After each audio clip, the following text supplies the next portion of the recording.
Hi, this is Stephen E. Andrews, Outlaw Bookseller, and this is another video about the Stranglers. Again, thank you to everybody in the Stranglers fan community who's been watching my videos, commenting, and generally sort of, I think, enjoying them, the people have watched them. And I'd like to sort of talk today, goes to something slightly different. I know I've been talking a lot about the literary influences the Stranglers have had, and there is still more work to do on that. There will be a video coming in the new year on Tyler on the Sea specifically, and there will be other things as well. But today I just wanted to talk about a vexing question, and it's one of a number of controversial topics that we've discussed amongst ourselves, you know, with friends and fellow fans many times, and yet I still think it's not settled as far as I'm concerned. And I just want to let you have my views on the topic. I mean, to me, the most contentious topic of all is, did the Stranglers exist after Hugh Cornwell? And, you know, that's the big one, and maybe we can talk about that again, or maybe we shouldn't. But I wanted to talk today about the Stranglers and punk. And I know some people would immediately yawn and think, oh, here we go again. But I do think that we've had a lot of sharing of opinions in terms of one view or the other. We haven't had a lot of argument or discussion, and by argument I mean an intellectual process of asking questions and stating facts to try and get to what the truth is. And of course, truth is subjective. Facts are something solid. Truth is personal. So really we sort of try and pin it down. I just want to give you my version of how I feel about things. And I was a relatively early adopter. I was 14 when I went out and bought No More Heroes, a single. I'd not heard it, I just liked the title. And I wasn't really very aware of punk rock. And I'd become aware of it round about that time through this sort of some friends at the school disco that summer who sort of turned up in outlandish garb and rocked around the dance floor for about 3 numbers in a row to some extremely raucous music, none of which was the Stranglers, interestingly. I think it was the Damned, the Clash and the Pistols. So that's fairly canonical. But to talk about the Stranglers and punk rock is an interesting thing. And you notice there I say punk rock. To me, the whole debate is centered around the words we use. Punk, to me, was the formula which came after punk rock. With any sort of genre of any kind, particularly in music, I think you have people who are the pioneers, who do things which are really original, and they're so original and so inspiring that they naturally develop copyists. And if you look at punk rock, and I'm calling it punk rock because that's what people called it in the 60s, the early 70s, and in 1977. People didn't really start to call it punk very much until later on. We called it punk rock. And I think that's an important thing because it sort of firmly puts the music in the context of rock music.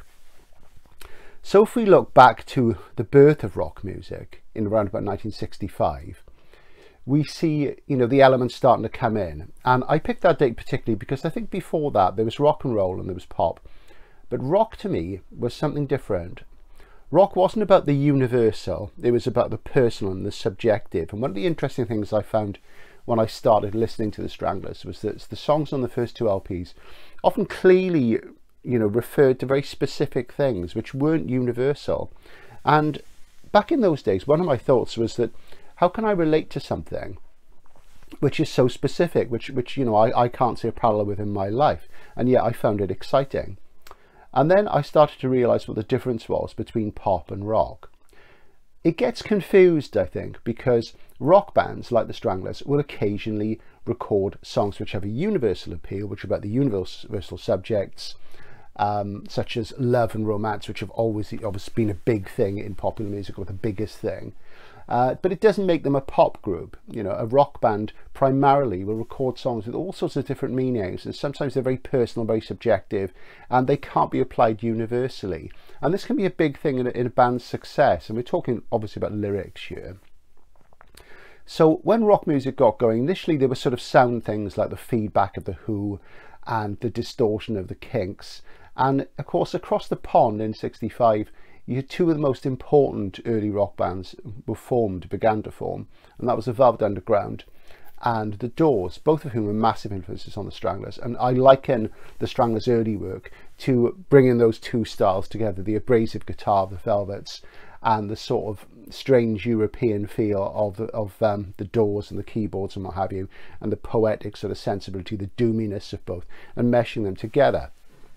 So those to me are interesting things. So, you know, within a few years, we had the people who we could call the godfathers of punk. The Doors and the Velvets, as I say. We had the Stooges by the end of the 60s, the early Alice Cooper albums, you know, drive that very much, MC5, and there's a number of other people we could see. And then, of course, a few years later in New York, we had the CBGB scene with Patti Smith Group, the Ramones, Talking Heads, Blondie. And what's interesting about that is they're all very different. And I was at a talk recently that Lenny Kaye gave at a bookshop in Bath, and he was saying about how the CBGB scene in American punk rock seemed to be, because people were older and they'd done other things, was more diverse. Television, again, very, very different to everybody else. All those bands were different. And he said, you know, I think by the time it got to the UK, it was more formularized and it was more of a formula. And that formula is what I call punk. So it's interesting because, of course, most people involved in punk rock in the UK in 76, 77 were, of course, relatively young. The Stranglers were one of the oldest bands. And you know, it's a good point, but it's not essentially that important. I think one thing that we miss is that there was an influence creeping over from the UK to New York particularly. I don't think it probably did get to Cleveland. People like the guys who were in early versions of Peru, but you know, the Dead Boys and Rocket from the Tombs, and it must have got to Australia as well in some way. And that was the influence of pub rock. Now, pub rock, again, a very broad term. An awful lot of people in the pub rock scene played sort of blues, country, soul, what have you. The one band that we think of, the most successful pub rock band, of course, was Dr. Feelgood. And Dr. Feelgood were on UA. They got to #1 in sort of late 76 with their live album Stupidity, which had a free single with it. And, you know, of course, we know there's a connection with Jake J and Wilco, which came a little bit later on. But of course, what is often not discussed is that I think at some point, somebody from Blondie, I think it was Clem Burke, either Clem Burke or Chris Stein, had been over to the UK and they bought the first Dr. Feelgood album on their visit. They'd taken it back to New York and they played it at loft parties. So there are a lot of people that they knew and people in that scene around television, Patti Smith Group, Blondie, because there were sort of movements between the groups, like Fred Smith was in Blondie and he moved over to television. You know, they listened to these records, these high energy, short, sharp, abrasive records, mostly with covers on them, but with some originals. So there was a bit of an influence coming over there. And, you know, a lot of the sort of great punk rock artists of the CBGB scene, you know, they were Anglophiles. They loved British music. They, you know, they were affected by the British invasion when they were small, very small kids, or later when they were teenagers. So, you know, that was an important thing. So you had this backdrop behind them and behind what happened in the UK of all these groups, from the Velvets, the Doors, the Stooges, what have you. And of course you had glam in the early 70s, so people like David Bowie, where the bitter come up better on the stolen guitar, the radical experimentation of Roxy Music and Hawkwind. You know, there was a lot of things which came into influencing what would become punk rock.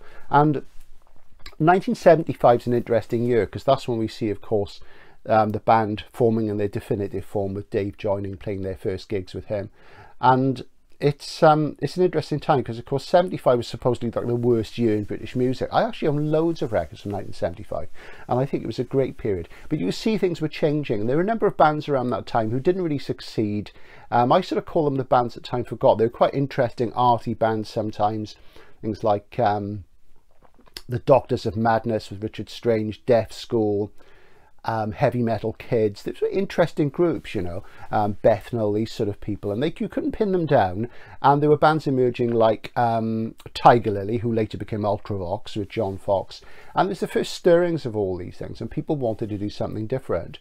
And all these musicians listened to the musicians they liked. I mean, if you look at, say, Tony James and Mick Jones, you know, from Gen X and The Clash respectively, they're big New York Dolls fans, so there's another thing. So all this was going on, and the Stranglers, of course, by 75 were playing lots of gigs, touring the UK, often getting into fisticuffs with people, and they were really establishing the sort of circuit that would be there. You know, they really went out there aggressively and played, and they laid down a huge grassroots following, because, of course, how did Rattus get to #4 so quickly before there was a hit single? Obviously there was talk about punk rock in the press. The band had been covered in the press since late 76, but you know, they had lots of detractors even then. But they'd gone out there, they'd done the gigs, and people had seen them, and you know, they remembered obviously and went out and bought the records when the records came out. So that was there. chronologically, if we look at the facts, we know that the first groups associated with punk or punk rock in the UK in the press were the Sex Pistols and the Stranglers, and they reached their final forms round about the same time. And it's an interesting thing to look at the different radicalism, and something that Phil Knight picks up on in his book Strangled, Identity, Status, Structure and the Stranglers, which I think is brilliant. I know some people don't like this, but I think it's easily the best book on the Stranglers ever. Not that it's a biographical book, though it does have those elements, because it looks at the ideas behind them. And if you've not read it, do. Phil's basic idea is that the Stranglers are anti-structural, that they don't fit in, that they are true outsiders in society. And surely that's what punk rock was all about. So, you know, you look back to those days, and I think a lot of us were attracted to punk rock because we felt like outsiders and we wanted to belong to something, but we didn't want to belong to wider society. We were outside of it, as Patti Smith sang in a classic song from an early PSG group, which I can't say the title of now because you can't say anything now that might be deemed controversial, even if the actual meaning of it wasn't. So, you know, it's an important thing to think about those times and to look at how we felt then.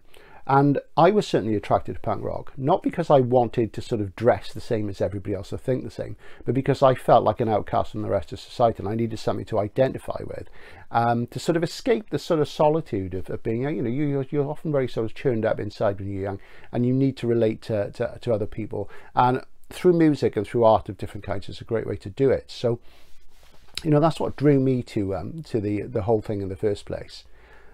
But of course, you know, one of the first bands I listened to were the Stranglers. I had heard the Sex Pistols, and I thought they were quite exciting. So, you know, they were the first two bands. Now, of course, there's all sorts of documentary evidence we know from interviews, from books, which have reproduced these interviews, that people from the Pistols, you know, for example, you know, the guys Steve and Paul would talk to Jet about drum fills and what have you. Matlock was always a very friendly guy, you know, there was never an issue there. And of course, something Phil Knight talks about, he talks about how the Stranglers weren't manipulated, how you couldn't imagine four people like that, so diverse, coming together, and yet that's why it worked. That's why they were such a complete band. He talks about the slightly manufactured sort of nature of most of the other punk rock bands who are younger, like the Pistols. I mean, McLaren took them under the wing, Rotten was forced upon them pretty much, though they were nothing loath. You talk about the way the Bernie Rhodes tried to get London SS together, and that eventually led to the Clash and Gen X via Chelsea, and how, you know, the Clash and the Pistols, there was this huge publicity machine behind them. And obviously Bernie Rhodes and Malcolm McLaren had this whole thing from the Situationist International behind them, and Malcolm also wanted to sell lots of trousers, you know, we know that. Whereas the Stranglers were different. The Stranglers were about music. I think it was one of the papers at the time, the Stranglers were about music, not sociology. Well, they were actually about both, which is why they were so good. And, you know, if you read Dave Lang's book, One Chord Wonders, Power and Meaning in Punk Rock, it's the only book I can think of which actually looks at statistics of what was in the charts, and it looks at facts, and it's a great book, and it was reissued a few years ago. It was also the first punk book I can really remember coming out after the fact, so that's worth a look at as well.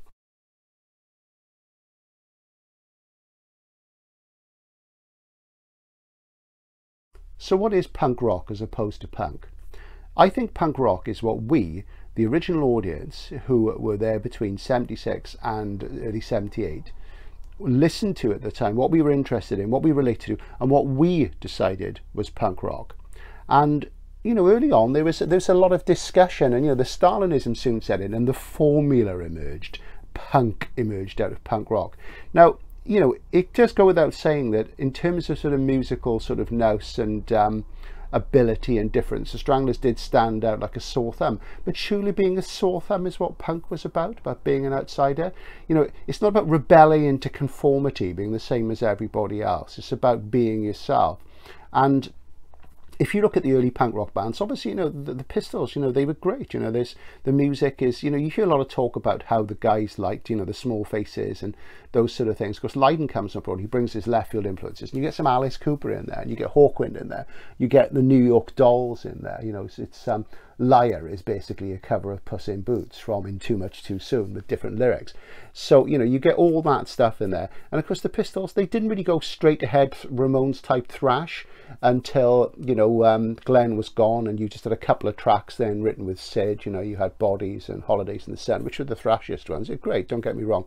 But early on you had the sort of slip-slidey things like Submission and really interesting vitriol-filled historical things like New York, which were great. You know, and you look at the other bands, look at X-Ray Specs, you know, there's the saxophone in there, which probably comes from Roxy Music. You know, there's, if you look at Buzzcocks, especially originally with Howard Devoted, they're very, very scratchy, but there's incredibly literate lyrics which refer to poetry and all sorts of things, and Howard Devoted is very wide reading. So a very, very literate and literary band, you know, incredible. And again, you know, they liked Hawkwind too, and you know, you had all these sort of influences. Captain Beefheart were mentioned by them as well. And again, the Clash, you know, the Clash was sort of like the most manufactured of the bands. And, you know, don't get me wrong, I like the Clash. First album's great, but, you know, you play it beside some of the others and it's a tiny little tinny thing as opposed to a roaring machine. Look at the adverts. I mean, the ferocity, and again, brilliant, brilliant, clever lyrics from TV Smith, you know, and female bassist, which was a non-starter there, apart from Susie Quattro, where that sort of come from. And, you know, a gay advert became the sort of like the definitive punk bassist for sort of millions of punk bands after, as opposed to punk rock bands. So, you know, there was all different things going on. There was some great stuff.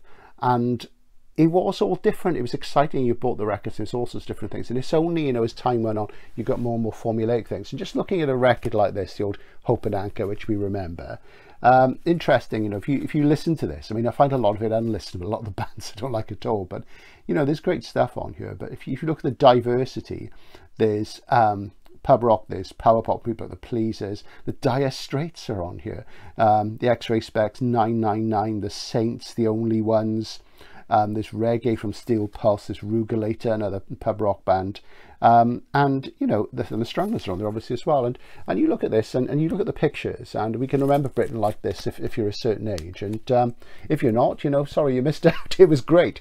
You know, it's those are different times, but it was very diverse. People say, you know, the music industry needs shaking up, and it did, but it was very diverse. So we look at punk rock and we look at the way that the Stranglers were maybe packaged, maybe the way they took advantage of it, but it's not as if the others didn't. I mean, look at the way that the Pistols and the Clash were packaged, manipulated, and they used the media, you know, and then they sold loads of records. And of course, it's worth remembering that the Stranglers sold more records in 1977 than all the other punk bands put together. And that's a fact. You can check it. So, you know, in terms of being punk rock, for me, the Stranglers were punk rock. All the elements are there in the music: the aggression, the occasional obscenity, the violence, the fear, the solitude, the indignation, the originality, and the links to the past, just as they were in the other bands. The Stranglers weren't essentially young. Did that matter? No. In a way it was better, because I remember looking at them because they were men, and because they were men they seemed more authentic, they were scarier. They weren't a kid like me, and yeah, I wanted to relate to kids like me, kids who were just a bit older than me, but at the same time, you know, you needed somebody to look up to. And I find very much in rock music that I find it very hard to listen to lyrics written by people who are younger than me, unless they're absolutely brilliant, because they haven't usually had the insights. You get older and you think, well, you know, I've heard that before, I've been there, I've done that. And, you know, you don't sort of get the knowledge and the wisdom in the same way. So that's worth looking at. So because the Stranglers have always been older than me, older than most of us, you know, you continue to reflect on the wisdom that comes from the experience and the experiences and the wit and the humour that we don't often talk about, but it's very, very much there. And the sheer intelligence and aggression, which we love. It's the meshing of those two things that makes them quite special. So for me, the Stranglers tick all the boxes. They were punk rock, not punk. Punk is what came later. Punk rock was over by the end of 1977 as far as I'm concerned, and what was left was a formula. If you look at, say, US hardcore, which has its moments, you know, the Circle Jerks, Black Flag, great fun, but it's formulaic music, it's not original music. There's the odd exception in punk where you do get something a bit different. But punk rock, even though it had a common core, that look back to bands like the Velvets, the Doors, the Stooges, Alice Cooper, some of the early glam bands, what have you. And we know the Stranglers' own influences are even more diverse than that, because they're a bit older, so they go back even further. We know the sort of bands that JJ and Who used to go and see. We know that Dave liked great keyboard players like John Lord from Deep Purple and Rick Wakeman from Yes. So, you know, and we know that Jet was involved in jazz. So, you know, none of these things are bad. They're all good things. They meant that the music which came out of the Stranglers was pure punk rock, was original, was anti-structural. They weren't manufactured. They didn't fit in. And yet we, the people, loved them. And as John Robb says in his book, Punk Rock and Oral History, it's a shame the way they've been pushed aside. We know this is because of John Savage. We know this is because of the fracas between him and JJ after the No More Heroes review that compared the cover to a chocolate box. We know about that, and you know, and you can't blame John. You know, he's a good writer. He's got a lot to say. I'm a great admirer of his work. I don't always agree with him, but you could tell he disliked himself for liking the Stranglers, as he did make some positive comments about them. But you know, it's a shame that, you know, he has taken his revenge in a very non-objective, very non-critical way, and he's refused to acknowledge that, and he's become the historian. You know, history is written by the winners, as they say, and at the moment the winners are the Clash and the Pistols. Well, time will tell. Unfortunately, people often listen to what they're told as opposed to listening with their ears and thinking for themselves. So that's my thoughts on the Stranglers and punk. I don't know if that's come across very coherently. So for me, the Stranglers are punk rock, or they were at that time. Things moved on. As I've already said in my previous video, it's long sort of been considered, and it's coming more to the fore now, more of a consensual view. The Black and White was the first post-punk album, and I cleave to that. And I think that, you know, most bands, they have a certain point where you start with a certain sort of level of primitivism, aggression and what have you, and you move on and you develop. Bands progress, whether we like it or not, and bands who don't progress often find themselves stagnating or becoming shadows of their former selves. And this is a digression, but it's an important point. I think Lemmy once said that you know, Motorhead were always the same, because if they progress, you know, what's the point of progressing into something you know nothing about?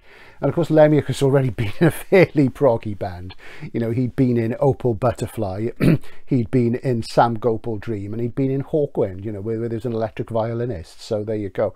So he'd already done that bit. So we like to think that, you know, the band moved on, and we, you know, in our heart of hearts, I mean, if you'd said to me when I was 15, do you want everything to sound like Rattus and No More Heroes? I'd have said yes, but in the real world that's not going to happen. Things change. So that's my thoughts on the Stranglers and punk rock. I hope you all have a good Christmas. I'm not mentioning that word to anybody much on this channel because it sort of dominates everything. But to, you know, other fans out there in the Stranglers fan community, I want to wish you, you know, have a great holiday. Take it easy if you can. If you're working like me, you know, grit your teeth. We'll get through it. And I'll see you in the new year. And we'll talk about tolerance and lots of other things. Be very welcome to hear your comments, either for or against. And, you know, let's just keep talking to each other, keep the debates going, and keep listening to the greatest rock and roll band the world has ever known. This is Outlaw Bookseller, signing out.